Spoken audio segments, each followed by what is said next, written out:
ಓಂ ಶ್ರೀ ಗುರುಭ್ಯೋ ನಮಃ.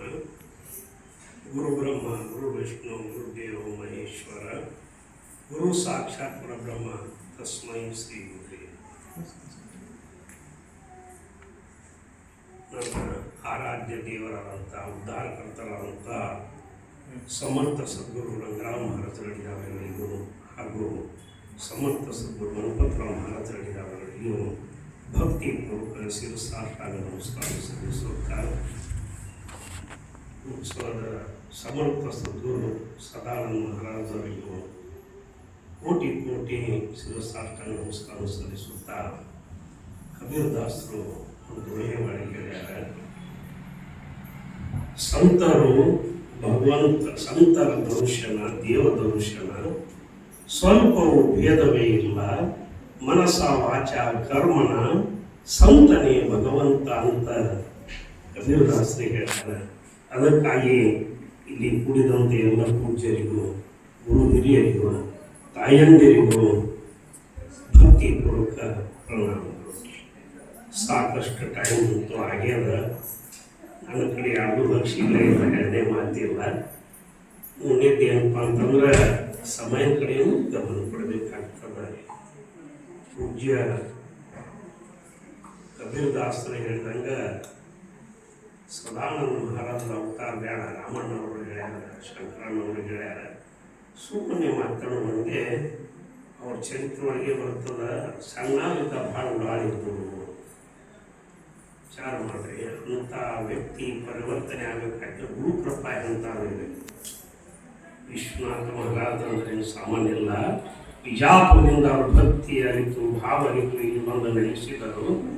ರಂಗನಾಥ ಮಹಾರಾಜರ ಪುತ್ರ ವಿಶ್ವನಾಥ ಮಹಾರಾಜ ಬಹಳ ಬಹಳ ಸಾಕ್ಷಾತ್ಕಾರಿ. ಸದಾನಂದ ಮಹಾರಾಜ ಕಲ್ಪನಾ ಮಾಡ್ಕೊಂಡು ಗುರು ಹಿಂಗಿರ್ಬೇಕು ಅಂತ ಬರೀ ಗುಡ್ಡು ಗುಡ್ಡು ತಿರುಗಾಡ್ಯಾರ ಮೊದಲು. ಹೆಂಗ ಬ್ರಹ್ಮಚೈತನ್ಯ ಮಹಾರಾಜರಾಗಲಿ ಅನೇಕ ಸತ್ಪುರುಷರಾಗಲಿ ನನಗೆ ಸದ್ಗುರು ಬೇಕು ಅಂತ ಎಲ್ಲ ಕಡೆ ಹೋಗೋದು.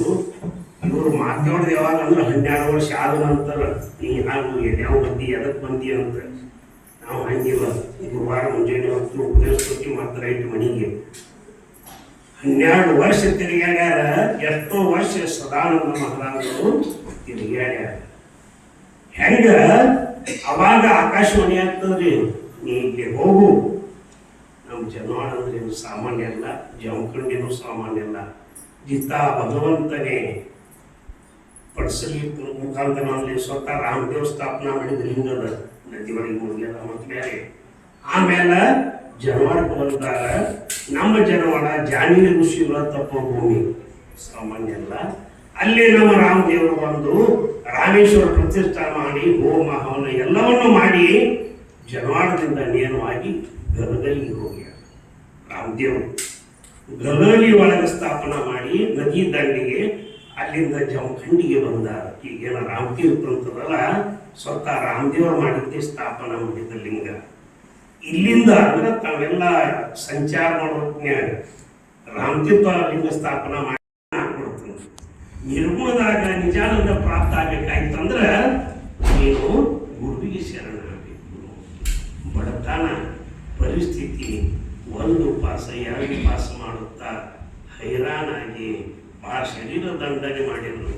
ಉದ್ಯೋಗ ಅಷ್ಟರ ಕೊರತೆ ವಿಚಿತ್ರ ಅನಿಸ್ತಂದ್ರೆ ಹೆಚ್ಚು ಕಡಿಮೆ ಸಂತರ ಚರಿತ್ರೆ ತ್ರಿವಿಧ ತಾಪಗಳಲ್ಲಿ ಬೆಂದಿರ್ತದರೆ ಒಂದು ಅತಿ ರಾಜಭೋಗದಾಗಲೇ ಅನುಭವಿಸುತ್ತಾರೆ. ಒಂದು ಸುಮ್ಮನೆ ಮೈಲಾಗಿ ಬರೋದಿಲ್ಲ. ವಿಚಾರ ಮಾಡಿ. ಹೇಗೋ ನಾವು ಜಮಖಂಡಿ ವಿಚಾರ ಮಾಡೋದು. ಜಮಖಂಡಿ ಅಂದ್ರೆ ಏನು ಸಾಮಾನ್ಯ ಅಲ್ಲ. ಅನೇಕ ಸಂತರಾಗಿ ಹೋಗಿದ್ದಾರೆ. ಚಾಲುಕ್ಯರು ಆಡ್ಯಾರ, ಪೇಶ್ವೆಯವರು ಆಡ್ಯಾರ, ನಮ್ಮ ಬೀದರ್ ಭಾಷೆನೂ ಆಡ್ಯಾರ, ವಿಜಾಪುರ ಆದಿಶಾಹಿನೂ ಆಡ್ಯಾರ. ಇಷ್ಟೇ ಅಲ್ಲ, ಪಟ್ವಾದ ಸರ್ಕಾರ ಆಡ್ಯಾರ, ಕಣ್ಣೂರು ದೇಶಾರು ಪಟ್ವಾದ ಮೊದಲು ಆಡ್ಯಾರ. ಆ ಮಣಿತನದಾಗ ಮುತಾಲಿಕ ಸ್ಥಾನ ನಮ್ಮ ದೇಶ ಮಣಿತನದವ್ರಿಗೆ ಇತ್ತು. ಸ್ಥಾನ ದೇಶ ಸಾಮಾನ್ಯ ಇದು. ಅಂಥ ಮಣಿತನ ಜನಿಸಿದಂಥವ್ರಿಗೆ ಬಡತನ ತಪ್ಪಲಿಲ್ಲ. ವಿಚಾರ ಮಾಡ್ರಿ. ಆದರೂ ಎದೆ ಇಲ್ಲ. ಗುರು ಬೇಕು, ಗುರುವಿಗೆ ಶರಣಾಗಬೇಕು. ವಿಚಾರ ಮಾಡ್ರಿ. ತಾತ್ಪರ್ಯ ನಮ್ಮ ಪೂಜ್ಯ PR ದೇಸಾಯಿ ವಕೀಲರು ರಾಣಿ ಮಹಾರಾಜ ಪರಮ ಭಕ್ತರು. ವಂಶಸ್ತ್ರ ಆದರೂ ಕೂಡ ಸದಾನಂದ ಮಹಾರಾಜರ ಚರಿತ್ರೆ ಹಾಗೆಯೇ ಉಳಿದಿತ್ತು. ಅದನ್ನ ಪ್ರಚಾರ ಆಗಬೇಕು, ಪ್ರಸಾರ ಆಗಬೇಕು, ಇದೆಲ್ಲವೂ ತಿಳಿಬೇಕು. ಸಂಸ್ಕೃತದಲ್ಲಿ ಇದ್ದದ್ದನ್ನ ಅನುವಾದ ಮಾಡಿದರು. ವಾಮನರಾವ್ ಅಪ್ಟಿಯಾರ್ ಮಹಾರಾಜರು ಮಣಿವಂತರಾಗಿ ಅದಿ ಮಡಿಗೆ ಶುಚಿರ್ಭೂತರಾಗಿ ಅದನ್ನ ಶ್ಯಾಮರಾವ್ ಅಪ್ಟಿಯವರು ನವಹಿಂದ ಪೇಪರ್ ಒಳಗೆ ಪ್ರಸಾರ ಮಾಡಿದರು. ಕನ್ನಡದಾಗ ಅನುವಾದ ಮರಾಠಿ ಒಳಗೆ ಸಾಧಕರೆಲ್ಲ ರಾಜಮಾರ ಪರಮ ಭಕ್ತರವರು ಎಷ್ಟು ಅನುವಾದ ಚಂದ ಆಗ್ತಾವ. ಇದೆಲ್ಲವೂ ಇದಾಗತ್ತೇವು.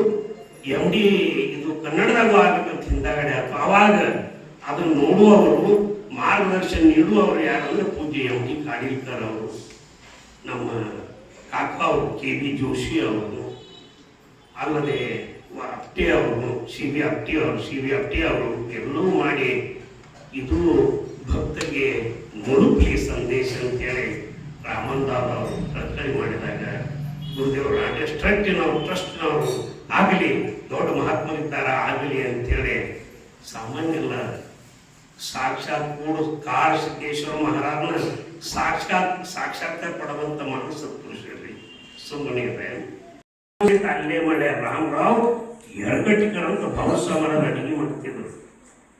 ಹೆಂಗ ಪ್ರೀತಿ ಇರ್ತದ ನೋಡ್ರಿ ಸಾಧಕರು ಅಲ್ಲಿ ಅವ್ರ ಸ್ಥಾನದಾಗ ಧ್ಯಾನ ಊಟ ಮಾಡ್ತಿರೋ ಜವಾಬ್ದಾರಿ ಯಾರ್ರಿ? ನಾವು ಗಜು ಬರ್ದಾವ ಇಲ್ಲಿ ನಮ್ಮ ಜವಾಬ್ದಾರಿ ಯಾರಿರ್ತದ? ಗಜುಗೆ ಇರ್ತದ. ಹಂಗ ಸದಾನಂದ ಮಹಾರಾಜರು ರಾಮಭಕ್ತಿ ಕೊಡ್ತಾರೆ, ಕುದುರೆ ಕಟ್ಟುದು, ಅವರು ಹಿಟ್ಟ ತೌಡ ಮಹಾರಾಜರು ಎಲ್ಲಿ ತನಕ ಇಲ್ಲಿ ತನಕ ಹಿಟ್ಟಕ್ಕೆ ರಾಮಭಕ್ತಿ ಕೊಡ್ತಾರೆ ತಿನ್ನಾವ. ಇಲ್ಲೆಲ್ಲ ಮಜಾ ಅಂದ್ರ ಯಾವಾಗ ತಂದು ಹಿಟ್ಟಕ್ಕೆ ಮುಗಿತಾ ನಡಿಪ ಹೋಗಿ ನಿಂಚೇರಿ ಭವಿಷ್ಯ ಮಾಡೋದು. ಆದ್ರ ಏನ ಸದಾನಂದ ಗುಡಿ ಒಳಗೆ ಕೂಡ್ತಿದ್ರು ಹಿಟ್ಟಕ್ಕಿನೇ ಆಗ್ತಿದ್ದಿಲ್ಲ ಅಂತ ಅವ್ರಿಗೆ ತೋರ್ದೆ ಕುದುರೆ ಮೇಲೆ ಮಾಡೋದು 5 ಕಿಲೋ ತಗೊಂಡ್ ಬರ್ತೀವಿ ಭವಿಷ್ಯ ಮಾಡೋದು. ಹಿಟ್ಟಕ್ಕಿನೇ ಆಗ್ತಿದ್ದಿಲ್ಲ ಅಂತ ರಾಮರಾಜ್ ಕೊಡ್ತಾರಂತ ಏನೋ ನಾವು ತಂದಿದ್ದು ಮಾಡ್ತೀವಿ ಎಲ್ಲೋ ಅದನ್ನೇ ಮಾಡ್ತೇನ್ರಿ ಮಹಾರಾಜರ. ಮತ್ತೆ ಆಗ್ಯವತ್ತ ಬಹಳ ಒಂದು ವಾರ ತಂದಿರ್ತನ ಏನೋ ಇದು ಸದಾನಂದ ಮಹಾರಾಜ್ ಇಚ್ಛಾರಿ ಅಂದ್ರು ಅಂತ. ಯಾಕಪ್ಪ ಯಾರು ಬೆಳೆಯಲಾಗ ತಿನ್ಬಾರ್ದು ನೀ ಮಾಡ್ತೀಪ್ಪ, ನೀ ಇದ್ರೆ ನನಗೆ ಆನಂದ ಅನ್ನಿಸ್ತದೋ, ನೀ ಹೋಗ್ಬಾರ್ದು ಅಂತ ಹಿಟ್ಟಕ್ಕೆ ಬೆಳೀಕತ್ತಿದಂದ್ರು. ಯಾರೋ ಸದಾನಂದ ಸುಮ್ಮಾಗ್ತದೆ ಏನಿದೆ. ಅದಕ್ಕ ಬಹಳ ಕಬೀರದಾಸರು ಹೇಳ್ತಾರ, ತೀರ್ಥ ಕ್ಷೇತ್ರಕ್ಕೆ ಫಲ ಒಂದೇ ಸಿಗ್ತದೆ, ಸಾಧು ಸಂಘಕ್ಕೆ 4, ಇದುವೇ ಸಂತರ ಅಭಿಮತವು ಕಬೀರ. ವಿಚಾರ ಮಾಡಿ ಹೆಂಗ ರಾಮದಾದಾಗ ಇಟ್ಕೊಂಡು ಪರಂಪರೆ ಅಂದ್ರೆ ಸುಮ್ಮನೆ ಅಲ್ಲ. ಕಬೀರದಾಸರು ಹೇಳ್ತಾರ, ನಿಜವಾಗಿ ಒಂದು ಇದ್ರ ಕಡೆ ಹೇಳ್ತಾರ, ತನುವಿನಿಂದ ಗುರುವಿನಲಿಸಬೇಕು, ಮನದಿಂದ ಲಿಂಗವನ್ನಿಸಬೇಕು, ಧನದಿಂದ ಜಂಗಮನಲಿಸಬೇಕು. ಅದನ್ನೇ ನಮ್ಮ ದೇಶರೆಲ್ಲ ಮಾಡಿದ ವ್ಯರ್ಥ ಆರ್ತಿ ಎಂದು ನಾವು ಕೇಳ್ತೀವಿ, ರಗಡಿ ಕೇಳ್ತೀವಿ, ವೈರಾಗ್ಯ ಯಾಕೆ ಬರ್ಬಾರ್ದ್ರಿ? ಒಂದೊಂದು ಹಣ ನೋಡು ವೈರಾಗ್ಯ ಬಂದು ಹೋಗ್ಯಾವು ಎಷ್ಟು ಮಂದಿ ಮನೆ ಕೊಟ್ಟುಪ್ಪ. ಮತ್ತೆ ಹಂಗೆ ವಿಜಾಪುರದ ಒಂದು 4 ಗಂಟೆ ಅಲ್ಲ ಭಯಂಕರ ಮಳೆ ಹತ್ತಿತ್ತು, ಥಂಡಿತ್ತು, ಹಾದಿವು ಸ್ವಚ್ಛ ಪಾದಿ ಮುಗಿವು. ಅವ ನಮ್ಮ ದೋಸ್ತ ಅಗದಿ ಬದ್ದ ಮನುಷ್ಯ. ಅವ ಎಲಿ ದೇವರ ಎಲಿ ತಿಂಡ್ರ ಹಾಸ್ಪಿಟಲ್ ಇರುತ್ತಂತ ಆಗಂತಿದ್ದು ಹೋಗೋದು. ಅವ ಮಂದ ಅವ್ರು ನನ್ನ ಮಗು ಕೂತ ಜೀವನ ವ್ಯರ್ಥದ ಏನು ಎಲ್ಲ ದಿನ ಬಿಟ್ಟು ಹೋಗುತ್ತ ಇಷ್ಟೇ ಜೀವನ ಅಂತಂದ. ಈಗರ ಜ್ಞಾನೋದಯ ಆಗ್ತದ ಅಂತಂದ ಮನಸ್ಸಿನಾಗ ಮುದ್ರು ಮಣಿ ಬಂದಿವು ಬಾಗಲ ಬಡದ ಏನ್ ತಿಳೋದು ಒಂಚೂರು ತಡ ಆತ್ರಿ. ಯಾಕೆ ಎಷ್ಟೊತ್ತ ಬೇರೆ ಹೊಡಿಲಿಕ್ಕತ್ತೇನು ಖಬರಿಲ್ಲ ನಿನಗ? ನಾನು ಕೂಡ ಹೋಗ್ತಂತ ತಿಳ್ಕೊಂಡೀವ ಅಂದರು.